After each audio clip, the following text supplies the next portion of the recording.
లేకపోతున్నాను నేను నీకు అంతాను వదిలేకపోతున్నాను నేను ఈ రోడ్డు మీద కష్టం గాది కష్టం చేయగల నువ్వు నా కష్టం కష్టం చేస్తా అన్నీ వస్తాయి ఎప్పుడు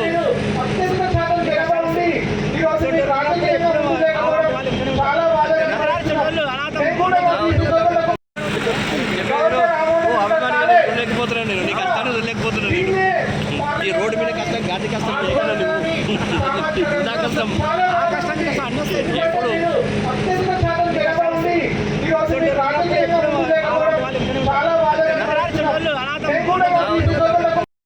ముఖ్యంగా నేను ఒక 3 విషయాలు మాట్లాడగలుగుతున్నా. మీడియా వాళ్ళకు కూడా గమనించాలని కోరుతున్నాను. ఈ తెలంగాణ రాష్ట్ర బంద్కు పిలుపునిచ్చినటువంటి బీసీ అన్ని సంఘాల నాయకులకు మరియు ఇక్కడ వచ్చినటువంటి అన్ని పార్టీల కార్యకర్తలకు నాయకులకు మరియు మీడియా మిత్రులకు పోలీసు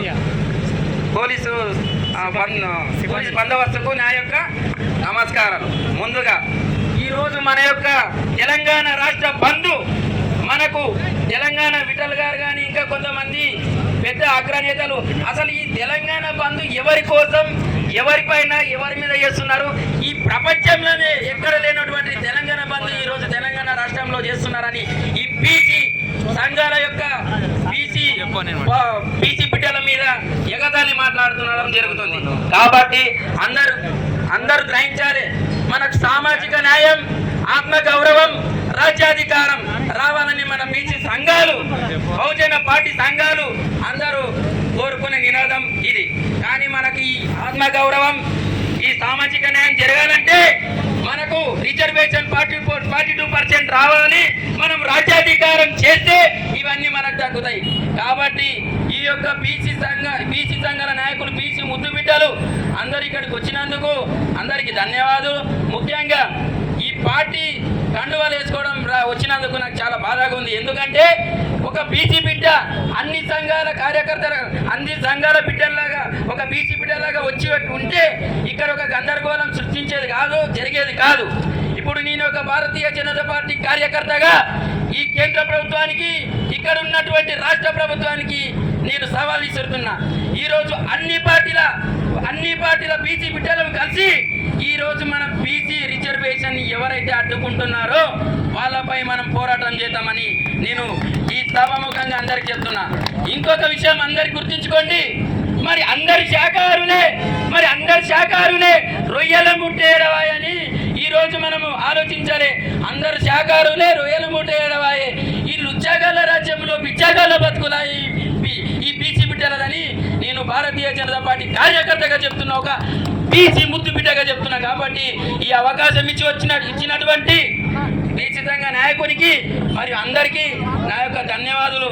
అందరూ ఇంకొకసారి మనం బీసీ సంఘ ధర్నాలు కానీ నిర్వహించినప్పుడు పార్టీలకు అతీతంగా బీసీ బిడ్డలుగానే రండి, ఒక వర్గానికి చెందిన బీసీ కండువాలు వేసుకోండి.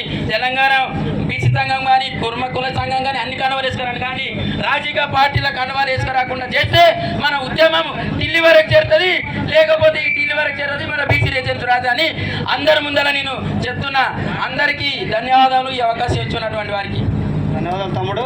ఇది అన్ని రాజకీయ పార్టీలని ఆహ్వానించినాము, అఖిలపక్షం కాబట్టి పార్టీ కండోలు వేసుకొచ్చారు. దాని విషయంలో ఎవరు అబ్జెక్షన్ చేయొద్దు, ఏ నాయకుడిని కూడా విమర్శించొద్దు. అన్ని రాజకీయ పార్టీలు మనకు మద్దతు ఇచ్చినాయి. కాబట్టి ఇప్పుడు వెంకటేశ్వర్లు డాక్టర్ 1 నిమిషం, నెక్స్ట్ అందరికి అవకాశం వస్తుంది. దయచేసి ఎవరు అన్నిటిగా భావించొద్దు.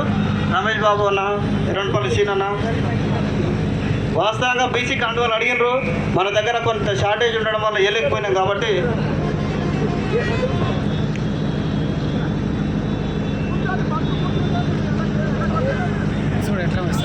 సార్ మీరు 2 గంటలైనా మాట్లాడగలుగుతారు మీరు అనర్గలంగా, కానీ సమయ భావాన్ని దృష్టిలో పెట్టుకొని 2 నిమిషాలు మాట్లాడతారు. తెలంగాణ బీసీ జేఏసీ పిలుపు మేరకు బంద్లో పాల్గొన్న నా బీసీ బంధువులు మీద పార్టీ నేతలందరూ కూడా పేరున ఉద్యమ అభినందనలు. జై బీసీ, జై జై బీసీ. ఈరోజు ఒక క్వశ్చన్ జనాల్లో మెదులుతూ ఉంది, బీసీ బంద్ అంటే ఎవరి కోసం చేస్తారు, ఎందుకు చేస్తారు, మీ పోరాటం ఎవరి మీద, మరి ఈ పోరాటం చేస్తే ఎవరు ఇవ్వాలి, అన్ని పార్టీలు కూర్చున్నారు, మరి ఎవరి మీద చేద్దాం, మరి ఎవరు తేయాలి అనే క్వశ్చన్ ప్రజల్లో ఉన్నది. దీన్ని నిర్విరామం చేయాల్సిన అవసరం అన్ని పార్టీల్లో ఉంటుంది. మరి మనము ఈరోజు ఏదైతే బీసీ కులగణన నిర్వహించిండ్రు, బీసీ డిక్లరేషన్ చెప్పిర్రు, వాళ్ళ మాట ప్రకారంగా రేవంత్ రెడ్డి గారు ముఖ్యమంత్రి తన విధి నిర్వహణ ఖచ్చితంగా చేసిండు. ఈరోజు ఆ లెక్కలు బరాబరు బయటకు వచ్చినాయి.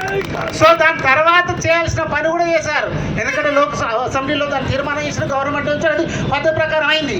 కానీ రాజ్యాంగబద్ధంగా దాన్ని చేయాల్సింది ఎవరు? భారతీయ జనతా పార్టీ వాళ్ళు మాత్రం చేయాలి. మరి ఓబీసీ అని చెప్పుకుంటున్నటువంటి నరేంద్ర మోడీ తప్పుగా అనుకోండి, మన బంధువు అని చెప్పుకుంటున్నాం. మన బంధువు అన్నప్పుడు మనకి ఎన్ని పోటీ పొడుస్తారో ఒక్కసారి ఆలోచన చేయండి. ఏదైతే డబ్ల్యూసీ వాళ్ళు కమ్యూనికేషన్ వీకర్ సెక్షన్ కింద తీసుకున్న వాళ్ళకి ఏనాడన్నా అడిగిరా? వాళ్ళు ఏనాడన్నా మాకు రిజర్వేషన్ కావాలని అడిగినరా? లేదు కదా.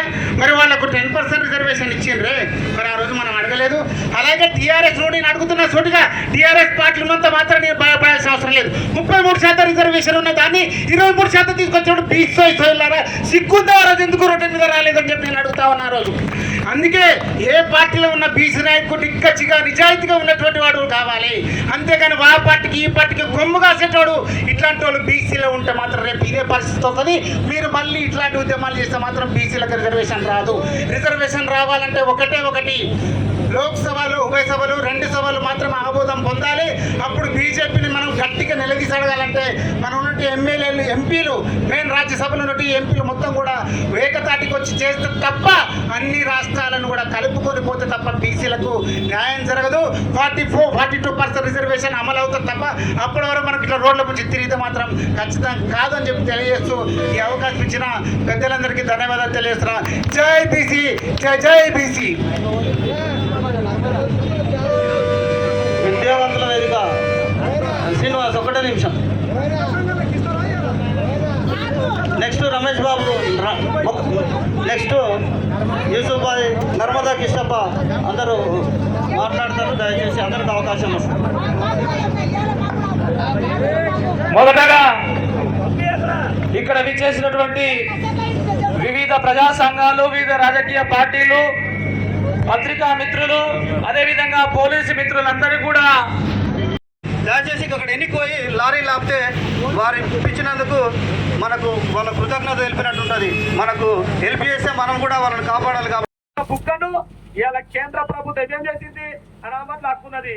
మనం అందరం కలిసి స్టేట్ నుంచి, తెలంగాణ రాష్ట్రం నుంచి మనం కేంద్రానికి మెడలు వంచి 42% బీసీలో రిజర్వేషన్ సాధించుకోవాలి. ఇట్లా విషయం చేయకుండా ఏదో వచ్చి ఏదో నాటకాలు చేసుకొని ఈరోజు నువ్వెంత నేనెంత అనుకోకుండా కాదు. బీసీ సోదరులారా, మీరు గమనించాల్సింది ఇక్కడ ఎండకు, వానకు, చలికి తడుచుకుంటూ ఈ ప్రోగ్రామ్ లో చాలా ఓపిక ఉండాలి. అన్న శివకుమార్ అన్న చూస్తున్నాం అప్పటి నుంచి అందరికి ఎంత కొట్లాడినా అందరికి మైక్ ఇస్తానున్నాడు. అయినా కొంతమందికి ఓపిక లేదు. అన్న శివకుమార్ అన్నకి ఎంత ఓపిక ఉంది, బీసీల పట్ల ఎంత ఓపిక ఉంటే ఇప్పటి వరకు ఉన్నాడు. మనం 4 గంటల వరకు ఈ బంధు పిలిపించడం జరిగింది. సాయంత్రం వరకు మాట్లాడుకోవాలి. ఇక బీసీ నాయకులు కొంతమంది నాకు బిజినెస్ ఉందని ఒకరు వెళ్ళిపోయిండ్రు, ఇక నాకు వేరే పని అట్లా పోకుండా ఈ రోజు నుంచి మన బీసీ నాయకులు అందరూ ఏకతాటిగా రావాలి. అన్న బీసీ నాయకుల అధ్యక్షులు ఇవ్వాలి. పార్టీలు కాదు పక్కన పెడతాం, కానీ బీసీలు సాధించుకోవాలంటే, పోరాటం చేయాలంటే ఎండకు కూడా తట్టుకోవాలి, వర్షంకి కూడా తట్టుకోవాలి, చలికి కూడా తట్టుకోవాలి, ఆకలికి కూడా తట్టుకొని మనం పోరాటం చేస్తేనే మనకు అన్ని వస్తుందని చెప్తున్నాను. ఎందుకంటే ఇక్కడ చాలా మంది నాయకులు మాట్లాడిన బీసీ సంఘాలు ఉన్నారు. ఎప్పుడైనా నా రాజకీయ జీవితంలో ఎప్పుడైనా ప్రజాస్వామ్యం కోసమే ప్రయత్నం చేసినాం. ఆనాడు మంది దౌర్జన్యం ఉంటే కూడా మేము దాన్ని అడ్డుకొని ఎవరి చౌరస్తా మీద వచ్చి ధర్నా చేసే ధైర్యం లేని కాలంలో ఆనాడు బషీర్ సాబ్ కానీ సిపిఐ, ఈరోజు ఆరోగ్యం మంచి లేదు, మైనర్ హాస్పిటల్లో ఆయన ఉన్నారు, ఆయనకు చిన్నగా హార్ట్ ప్రాబ్లం వచ్చింది. కావున చాలా మంది ఇక్కడ నాయకులు ఉన్నారు. మా బసవరాజు ఉన్నాడు. ఎప్పుడైనా కూడా అన్న మేము ధైర్యంగా అందరం కలిసి మనం పోరాటం చేస్తామని మన వెంకటాస అడ్వకేట్ ఉన్నాడు, ఇటువంటి మన కిషన్ రాజు గారు ఉన్నారు. వీళ్ళు ఎప్పుడైనా ఇచ్చేసి ఏ మద్దతు ఉన్న దీనికి సహాయం చేయడానికి మేము సిద్ధంగా ఉన్నాం.